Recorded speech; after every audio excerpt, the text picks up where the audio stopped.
the clients of today, something called Customer 2.0. Customer 2.0 has literally reinvented the marketing, sales, and purchasing process. Thanks to the internet, Customer 2.0 has unlimited access to information, service recommendations, business data, and more. Before they consider doing business with someone or make a buying decision, they turn to the internet for reviews and ask their friends for advice. So how do you adjust your sales methods to accommodate today's prospect-driven sales process? In order to sell to Customer 2.0, you have to invent Sales 2.0. Sales 2.0 is about being relevant, knowledgeable, and valuable. Consumers are smarter today. They have more information than ever before. You know, sales will always be relationship-driven. But first, you have to get in front of your prospects and be seen as a knowledgeable resource that they can turn to. This will, in turn, drive your clients and prospects deeper into a deeper engagement with you and add the value that they want from your services. To succeed, adapting to technology and social media is a must. You'll need these tools to learn who your prospect is as an individual. Using them actively to listen, to learn about your clients and prospects allows you to provide customized services, individualized answers and solutions tailored to meet their needs.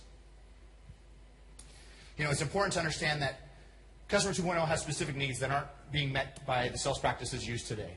The problem is what consumers say they want and what they really want are two separate things. They say they want low prices and great service, but what they really want is value. For agency managers, this is key. If you encourage your producers to focus on value, they'll be significantly more successful. Remember, only in the perceived absence of value do things become commodities. When that happens, consumers decide based solely on price and service.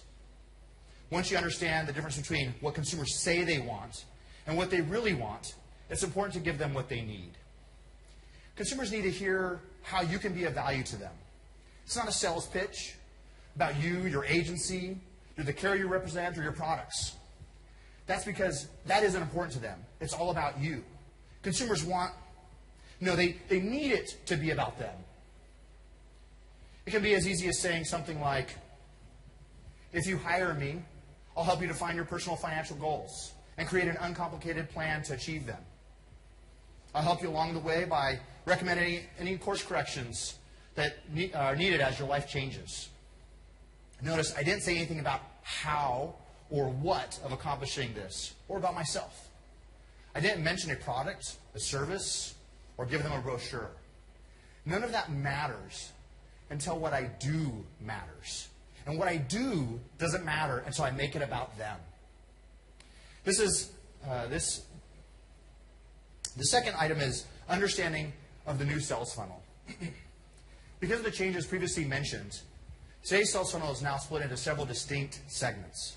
You can visualize this as 3 vertical interconnected funnels. In the past, you could be relatively successful simply by being a good salesperson. Today, you need to be a top-notch salesperson, world-class marketer, and provide elite customer service. I don't know about you, but I'm a decent salesperson, an average marketer, and my customer service isn't anything to brag about.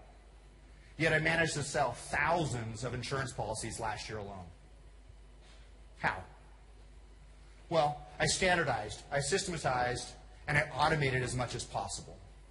But I couldn't automate until I understood the new sales funnel created by the Customer 2.0 reality.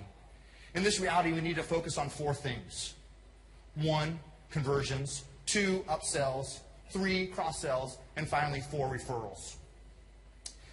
I labeled these key conversion points on the chart in these 4 spots.